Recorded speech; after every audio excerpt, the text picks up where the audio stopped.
नमस्कार। आपका अखबार के YouTube चैनल पर आपका स्वागत है। मैं हूं प्रदीप सिंह। इस समय कई राज्यों में राजनीतिक गतिविधियां बड़ी तेज़ी से चल रही हैं। तो जिन राज्यों में सरकार डावाडोल है या गिरने की संभावना है, आशंका है या वहां पर अस्थिरता है, उनकी बात आज नहीं कर रहा हूं। आज दो ऐसे राज्यों की बात कर रहा हूं जहां राजनीतिक स्थिरता पूरी तरह से स्थापित है। वहाँ की सरकार को, राज्य सरकार को किसी तरह का कोई खतरा नहीं है, लेकिन वहाँ कुछ समय बाद चुनाव होने वाले हैं। तो मैं आज बात कर रहा हूँ दो राज्यों की, कर्नाटक और गुजरात। दोनों में भारतीय जनता पार्टी की सरकार है। गुजरात तो खैर बीजेपी का जो है वो कहें कि अभेद्य दुर्ग बन गया है। 1990 में चिमनभाई पटेल के साथ सरकार बनाई थी, साझा सरकार बीजेपी ने। तब से आज तक सरकार से बाहर नहीं हुई। बीच का एक समय 1-1.5 साल का जो था, जब शंकर सिंह वाघेला ने बगावत की थी और उसके बाद कुछ समय बाद राष्ट्रपति शासन लगा था, लेकिन बीजेपी 1990 के बाद से कोई चुनाव गुजरात का हारी नहीं है। और स्थानीय निकाय चुनाव हो, पंचायत चुनाव हो, हर चुनाव में पहले से बेहतर उसका प्रदर्शन होता रहा है।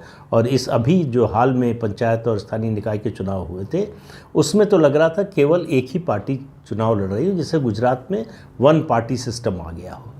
हालांकि वहाँ आम आदमी पार्टी बड़ी कोशिश कर रही है। छोटू भाई वसावा की पार्टी से उन्होंने समझौता किया है, जो ट्राइबल नेता हैं। लेकिन आम आदमी पार्टी का वहाँ न तो कोई संगठन है, न कोई जनाधार है, न कोई स्थानीय नेतृत्व है। इसलिए वो सिर्फ इतना कर सकते हैं कि कांग्रेस के कुछ मुस्लिम वोट काट लें। इससे ज़्यादा कुछ और करने की उनकी स्थिति नहीं है।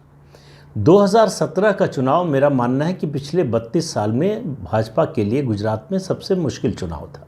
जब पाटीदार आंदोलन चला था, गोली चलानी पड़ी थी पुलिस को, कई लोग मारे गए थे। उससे 3 नेता उभर कर आए थे सामने गुजरात में, युवा नेता हार्दिक पटेल, जिग्नेश मेवाणी और अल्पेश ठाकुर। ये तीनों नेता आज कहाँ हैं आपको मालूम है। अल्पेश ठाकुर बीजेपी में आ चुके हैं। जिग्नेश मेवाणी जैसे पहले इंडिपेंडेंट थे अब भी हैं, हालांकि कांग्रेस के साथ जाने की बात कर रहे हैं।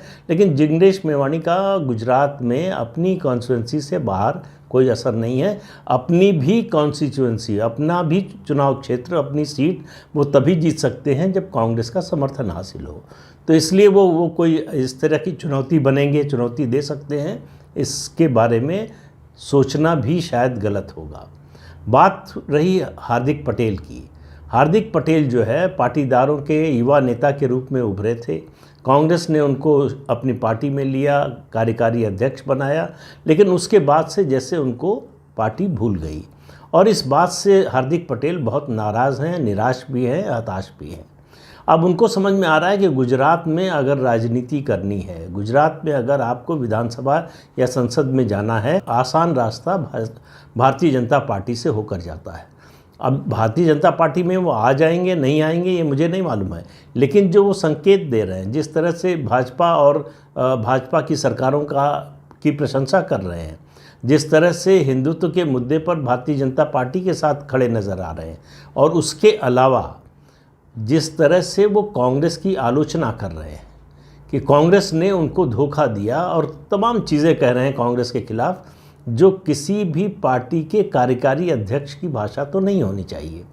और हाल ही में जिग्नेश मेवाणी, जो उनके पुराने दोस्त थे, उनकी एक रैली थी गुजरात में, उस दोनों के साथ आने के पोस्टर लगे थे। इसके बावजूद हार्दिक पटेल उस रैली में गए नहीं। तो हार्दिक पटेल कभी भी भाजपा में आ सकते हैं, इसकी संभावना बढ़ती जा रही है। उसका एक बड़ा कारण और भी है, वो ये है कि जो उद्योगपति हैं नरेश पटेल, लेवा पटेल समुदाय से आते हैं, सौराष्ट्र के हैं, उनको कांग्रेस में लाने की कोशिश हो रही है। वो पहले से कांग्रेसी रहे हैं, कांग्रेस के समर्थक रहे हैं, कांग्रेस को फंड करते रहे, कांग्रेस के लिए काम करते रहे, औपचारिक रूप से कांग्रेस पार्टी में नहीं थे। उन पर मैंने एक वीडियो बनाया था, अगर आपने देखा हो तो उसमें उनके बारे में डिटेल में बताया था। तो उनको लाने की कोशिश हो रही। इस बात से हार्दिक पटेल बहुत नाराज़ हैं। उनको लग रहा है कि नरेश पटेल के आने के बाद उनकी भूमिका और ज़्यादा सीमित हो जाएगी। तो इसलिए उनको लगता है कि भारतीय जनता पार्टी ही एकमात्र पार्टी इस समय गुजरात में है जिसमें रहकर आगे की भविष्य की राजनीति की जा सकती है। बहुत युवा हैं अभी हार्दिक पटेल। तो गुजरात में कुल मिलाकर स्थिति ये है कि बीजेपी पिछले 32 सालों में, जो मैंने कहा कि 2017 में उसका सबसे कठिन दौर था, सबसे कठिन चुनाव था, और 2022 उसका सबसे आसान चुनाव होने जा रहा है। गुजरात में कांग्रेस पार्टी अंदर से खोखली हो चुकी है। उसमें कुछ, उसके संगठन में कुछ बचा नहीं है। उसके नेताओं के आपसी झगड़े, जो भी बचे हुए नेता हैं उनके आपसी झगड़े इतने हैं। जो भी जनाधार वाले नेता थे ज़्यादातर को बीजेपी अपनी पार्टी में शामिल करा चुकी है। तो कांग्रेस लड़ाई से गुजरात में बाहर है, और यही कारण है कि बीजेपी के हाईकमान ने, राष्ट्रीय नेतृत्व ने इतना बड़ा जुआ खेला कि उन्होंने पूरी सरकार बदल दी।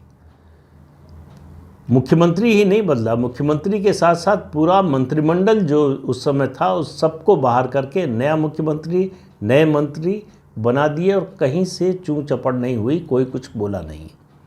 तो भारतीय जनता पार्टी जितनी तैयार है इस समय गुजरात में, मुझे नहीं लगता कि इससे पहले किसी चुनाव में उसकी ऐसी तैयारी रही होगी। उसके लिए एक तरह का केक वॉक है, और भारतीय जनता पार्टी का लक्ष्य, उसके नेताओं का जो मानना है कि इस चुनाव में, यानी 2022 के चुनाव में गुजरात में भारतीय जनता पार्टी को अब तक पिछले चुनाव में जितनी सीटें मिलती रही हैं उनमें मैक्सिमम सीट मिलेगी। 2017 में खराब स्थिति में भी भारतीय जनता पार्टी का वोट शेयर 50% के ऊपर चला गया था। तो इससे आप अंदाज़ा लगा सकते हैं कि पार्टी की स्थिति क्या है। दो चुनाव, लोकसभा के 2014, 2014 और 2019, दोनों चुनाव में पार्टी ने 26 की 26 लोकसभा सीटें जीती हैं। तो और ये प्रधानमंत्री नरेंद्र मोदी और गृह मंत्री अमित शाह का प्रदेश है। तो इसलिए यहाँ तो वो होता है जो प्रधानमंत्री चाहते हैं, और प्रधानमंत्री ने दौरे शुरू कर दिए हैं। अब मैं कर्नाटक और गुजरात की बात क्यों कर रहा हूँ, पहले कर्नाटक की बात थोड़ी कर लें, उसके बाद बताऊँगा कि ये आज चर्चा शुरू क्यों की। कर्नाटक में स्थिति ये है कि कर्नाटक में बीजेपी के सबसे कद्दावर नेता BS येदियुरप्पा है। उनको जो है जुलाई 2021 में पार्टी ने मुख्यमंत्री पद से हटने के लिए कहा, और वो हट गए। और बसवराज बोम्मई को, जो लिंगायत समुदाय से ही आते हैं, जिस समुदाय से येदियुरप्पा आते हैं, उनको मुख्यमंत्री बना दिया गया। बसवराज बोम्मई जो है वो संघ की पृष्ठभूमि से नहीं है, उस तरह से ओरिजिनल रूप से बीजेपी की भी पृष्ठभूमि से नहीं है। वो जनता दल से आए हैं, उनके पिता जनता दल में थे और कर्नाटक के मुख्यमंत्री रह चुके हैं, SR बोम्मई। सब लोग जानते हैं उनके नाम से, सभी जो भी कर्नाटक की राजनीति के बारे में जानते हैं उनके नाम से परिचित है। तो बीजेपी ने एक एक्सपेरिमेंट किया। एक तो लिंगायत समुदाय को जोड़े रखने का दबाव था, येदियुरप्पा की नाराज़गी न हो इसकी कोशिश थी, और कर्नाटक की राजनीति में सबसे महत्वपूर्ण भूमिका लिंगायत समुदाय निभाता है। आबादी की दृष्टि से, कास्ट, जातिगत आबादी की दृष्टि से कहें तो सबसे बड़ा जातीय समूह है, 70% आबादी है। लेकिन उनके इतने एजुकेशनल इंस्टीट्यूशंस हैं, बाकी हैं, और मठ हैं उनके इतने हज़ारों की संख्या में, जिनके जरिए उनका प्रभाव, अब उनकी जो संख्या है उससे बहुत ज़्यादा है। तो और बीजेपी जो है वो लंबे समय से वो बीजेपी के समर्थक रहे। वीरेंद्र पाटिल को जब राजीव गांधी ने अपमानित करके हटाया था, उसके बाद से लिंगायत समुदाय कभी पलटकर कांग्रेस के साथ नहीं गया। तमाम कोशिशें कर ली कांग्रेस ने, कांग्रेस के साथ ये समुदाय गया नहीं, अब भी है। अब स्थिति ये है कर्नाटक में कि पार्टी की सरकार को लेकर भ्रष्टाचार के कई आरोप लगे हैं। ईश्वरप्पा को, जो वरिष्ठ कैबिनेट मिनिस्टर थे, उनको इस्तीफा देना पड़ा। हालांकि उनको कहा जा रहा है कि फंसाने की कोशिश की गई। जिस व्यक्ति ने आरोप लगाया वो व्यक्ति एक फर्जी चिट्ठी के जरिए बेंगलोर मेट्रो में वाइस प्रेसिडेंट बनने के लिए राहुल गांधी की फर्जी चिट्ठी लेकर, जब सिद्धारमैया की सरकार थी तब गया था। तो उस समय उसके खिलाफ कांग्रेस ने ही FIR कराई, गिरफ्तार हुआ, जेल गया था। ऐसे व्यक्ति के आरोप में कितनी सच्चाई, कितना झूठ है, ये जांच चल रही है, उसके बाद पता चलेगा। उसके अलावा समस्या ये हुई कि जो मठ हैं मठों के एक मठ के प्रमुख ने आरोप लगाया कि हमको सरकार से जो ग्रांट मिलती है उसमें 30% कमीशन देना पड़ता है। अब ये आरोप बहुत बड़ा था, ये पार्टी के लिए भी और सरकार के लिए भी।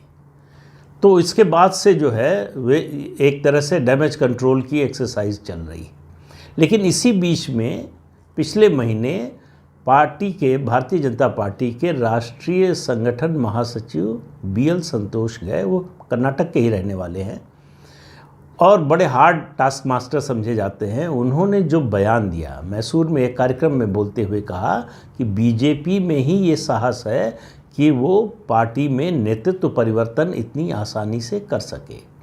उन्होंने उदाहरण दिया दिल्ली म्यूनिसिपल कॉरपोरेशन के चुनाव का, पिछले चुनाव का, जिसमें सारे के सारे उम्मीदवार बदल दिए गए थे। जितने कॉरपोरेटर थे और जितने उम्मीदवार थे उन सबको हटाकर नए लोगों को टिकट दिया गया था। उसके अलावा गुजरात का उदाहरण दिया कि किस तरह से कॉरपोरेशन में तय किया पार्टी ने कि जो 2 बार लगातार रह चुके हैं कॉरपोरेटर उनको टिकट नहीं मिलेगा और लागू कर दिया। उसके बाद गुजरात में पूरी सरकार बदल दी। तो उन्होंने कहा कि बीजेपी जो है ये सक्षम है नेतृत्व परिवर्तन करने में।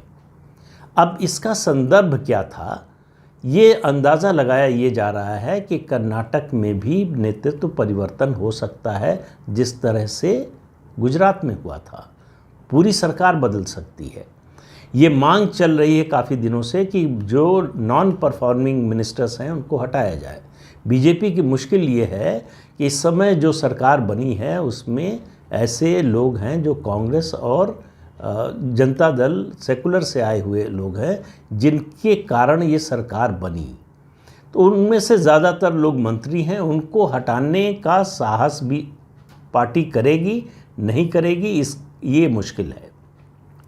दूसरा, बीजेपी के पक्ष में जो बात जाती है कि चुनाव नज़दीक है, तो मंत्री बनने से ज़्यादा इस समय विधायकों का जोर इस बात पर होगा, ध्यान इस बात पर होगा कि चुनाव में उनको टिकट मिले, फिर से विधायक बने, तब फिर मंत्री बनने की बात आएगी।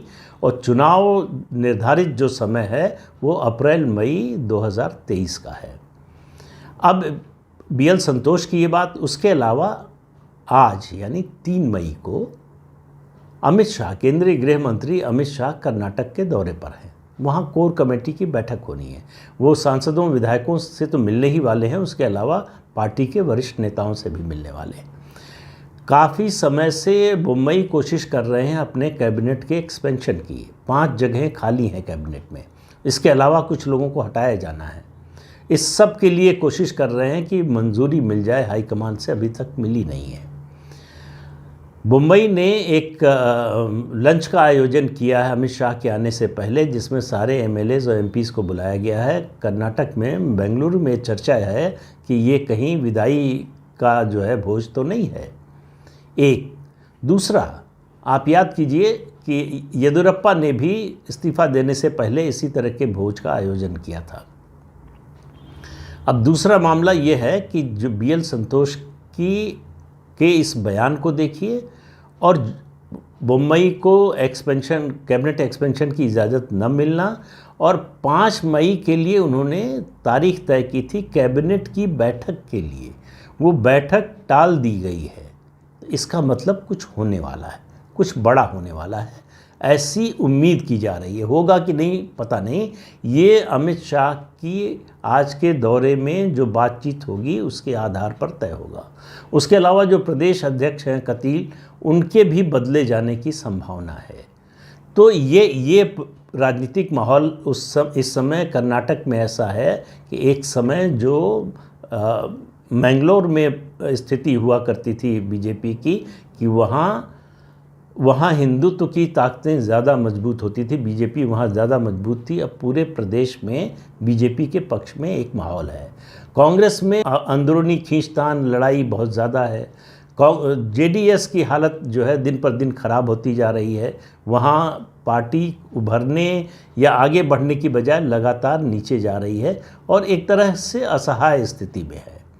ऐसे में कर्नाटक में बीजेपी के लिए ये चुनाव पिछले चुनाव की तुलना में थोड़ा आसान लग रहा है। अब मैं उस बात पर आता हूं जिसका शुरू में जिक्र किया कि इन दोनों राज्यों की राजनीतिक परिस्थिति का जिक्र क्यों कर रहे हैं।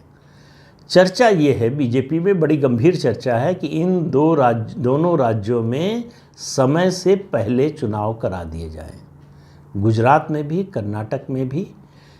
तो इन दोनों राज्यों में समय से पहले चुनाव का, अब जैसे गुजरात की बात करें तो दिसंबर में वहाँ चुनाव होने ही वाले हैं, तो उससे पहले कराने का मतलब, अब चूँकि मई शुरू हो गया है, जून से मानसून शुरू हो जाएगा, बारिश शुरू हो जाएगी, उसमें न तो कैंपेन हो सकती है, न तो और न ही जो है वो चुनाव संभव है। तो मई जून में हो सकता है चुनाव, उसकी संभावना लगभग समाप्त हो गई है, अनलेस की जो है पार्टी तय करे कि बिल्कुल तुरंत जो है चुनाव में चले जाना है। वरना सितंबर अक्टूबर में इन दोनों राज्यों में चुनाव होने की संभावना बड़ी प्रबल है। पार्टी की तैयारी ये है कि इसके बाद 2024 की जोर शोर से तैयारी हो, और बीजेपी का फोकस रहने वाला है दक्षिण भारत। इसलिए भी इन दोनों राज्यों के चुनाव से पार्टी जो है फारिग हो जाना चाहती है कि ये दोनों चुनाव जो है जल्दी हो जाए, उससे समय मिले। तो तेलंगाना में पार्टी का ज़्यादा जोर होने वाला है। 2023 में तेलंगाना विधानसभा का भी चुनाव होने वाला है, और मैं पहले भी 1-2 वीडियो में आपसे कह चुका हूं कि तेलंगाना हो सकता है बीजेपी का दक्षिण का दूसरा द्वार कर्नाटक के बाद। तो इस बात की बहुत प्रबल संभावना है कि गुजरात और कर्नाटक दोनों जगह भारतीय जनता पार्टी समय से पहले विधानसभा चुनाव कराए, क्योंकि वो अपनी जीत के प्रति बहुत ही ज़्यादा आश्वस्त नज़र आ रही है। उसको लग रहा है कि इस समय उसके विरोधी सबसे कमज़ोर स्थिति में है। तो ऐसे में चुनाव पहले कराना एक इसका सरप्राइज़ इफ़ेक्ट भी होगा कि उनकी तैयारी नहीं है। हम तो पहले से तैयारी कर रहे हैं। गुजरात में आप देखिए, प्रधानमंत्री के, केंद्रीय गृह मंत्री अमित शाह के दौरे तमाम हो चुके हैं। कर्नाटक में BL संतोष गए, अमित शाह आज पहुंचे ही हैं। इससे पहले राष्ट्रीय अध्यक्ष JP नड्डा का दौरा हो चुका है।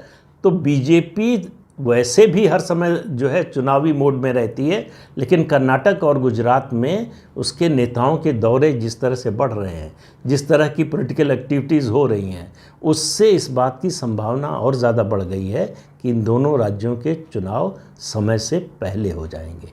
होंगे कि नहीं ये तो मालूम नहीं है, लेकिन संभावना है, और सब राजनीति संभावनाओं का ही खेल है। तो इसलिए आज के अंक में इतना ही है। अगले अंक में फिर मिलेंगे किसी नए मुद्दे के साथ। तब तक के लिए इजाज़त दीजिए। आपसे अनुरोध है कि ये चैनल देखिए, शेयर कीजिए, लाइक कीजिए और सब्सक्राइब ज़रूर कीजिए। नमस्कार।